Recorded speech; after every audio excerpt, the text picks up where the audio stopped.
Family, the track we're about to interact with right now was brought to my attention via a donation from one of our subscribers. Now, if you want to recommend a song, the link to the PayPal is going to be in the description below because, of course, YouTube yanks 30% of super chats.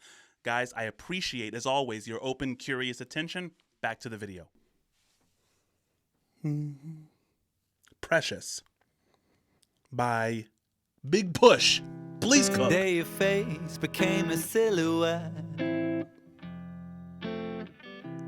a blurry pattern in my mind.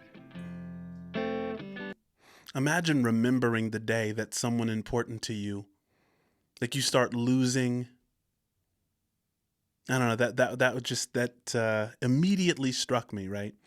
Imagine being so enamored and so in love with someone and so heartbroken that you remember the exact time where you lose something important, where you can't necessarily picture them anymore, or the memories of them start to become blurry. Ren, I'm gonna need you to cook, so I'm gonna go back a little bit. I'm gonna go back a bar or so. Please cook. I need that again.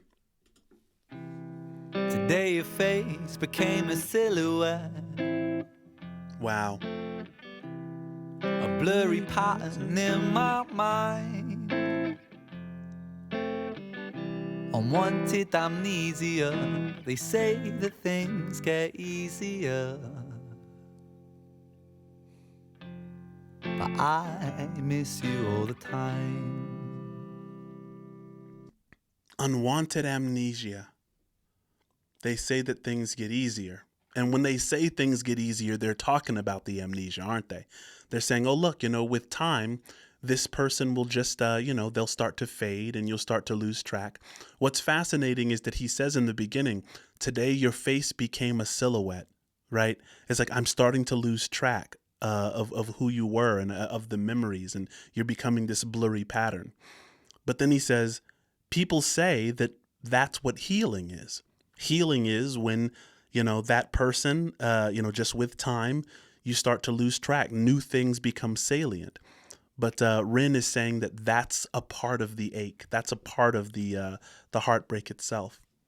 I miss you all the time, even though you're fading. But I miss you all the time. I found no therapy in cigarettes, and yet I smoke them still. A self-imposed slow death is all I'm craving since you left. But what I really want to say is precious, love don't go away. What a cool little scrapbook idea.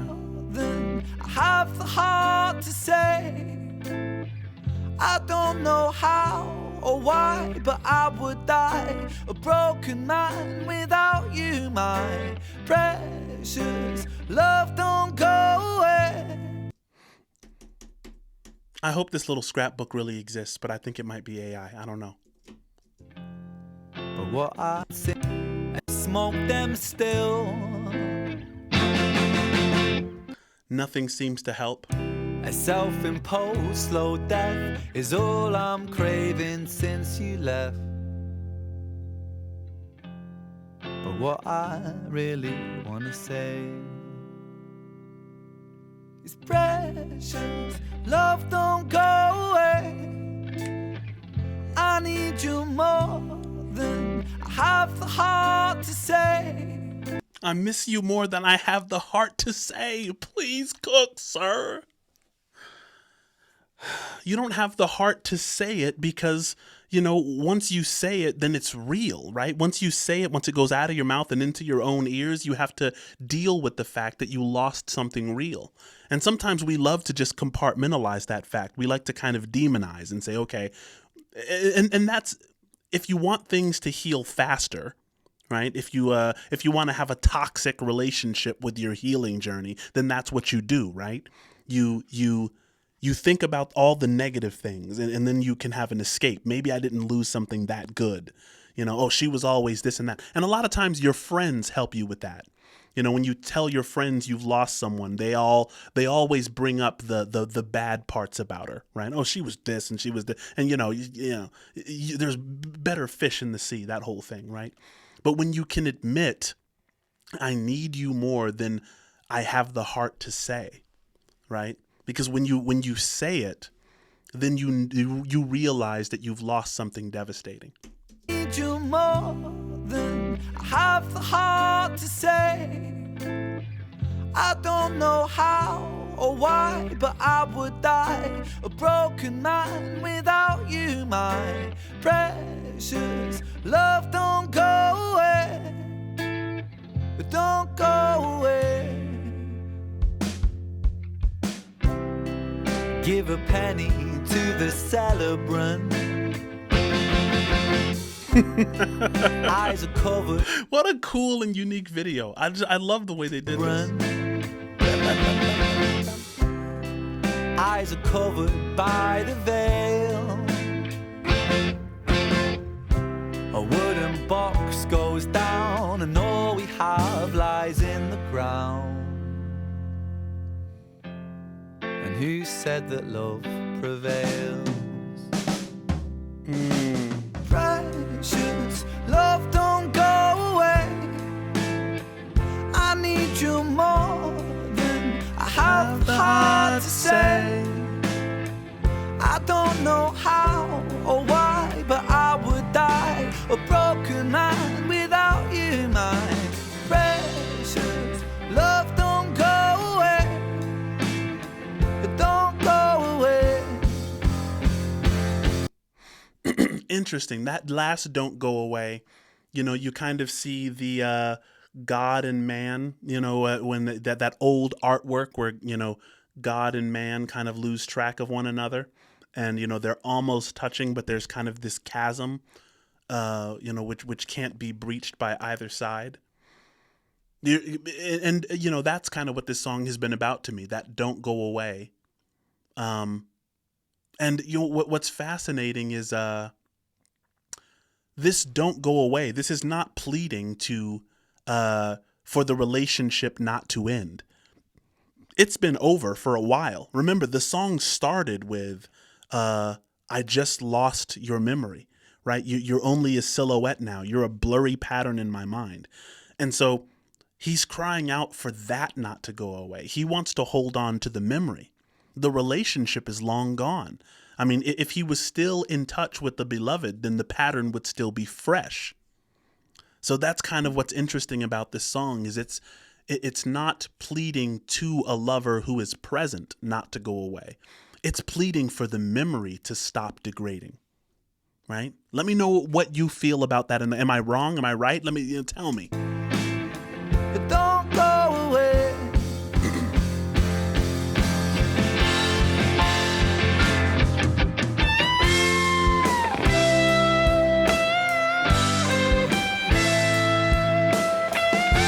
You know what? I want a collab between, and you can laugh at this. You can laugh. Laugh if you want to, but I'm right. I want a collaboration between Big Push and Coldplay. I want it, right? Why can't I want that? In my imagination, that happens, because this would be a perfect song for the lead singer of Coldplay, his name escapes me right now, to come in and collaborate on this track with Rin. It gives me those kinds of vibes. Go back a couple bars. Let him cook. Please cook, sir. I think I accidentally muted it.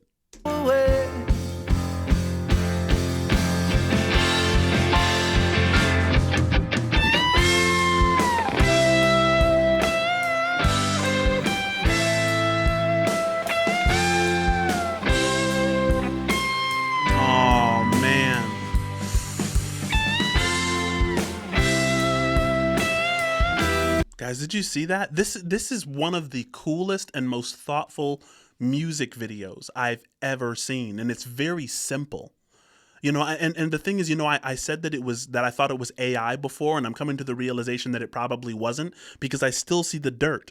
You see the dirt on the top and the bottom from like several pages ago. I think this was like genuinely done this way.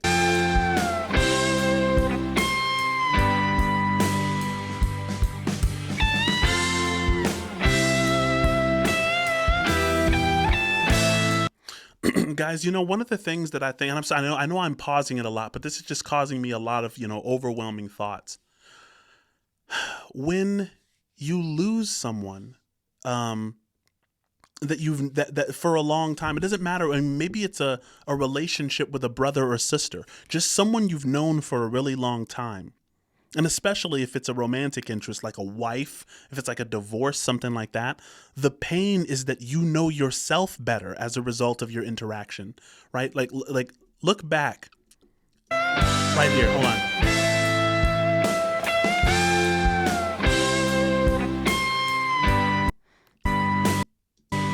So look at this. It says our first kiss, our first home, drinks, I love you, she said yes. These are defining moments, right? These are persona defining, perspective defining moments. And so when someone who has shared all of these moments with you is suddenly absent from your life, then there's a sense in which you don't have access to a large part of yourself, right? It's like you feel like a part of you is gone. And that's the reason, food doesn't taste good, colors don't look the same, right? It's a process toward becoming whole again.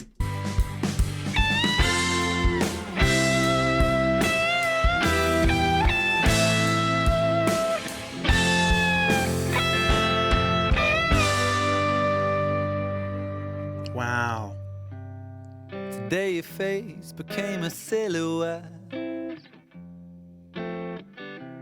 I told myself that I don't mind.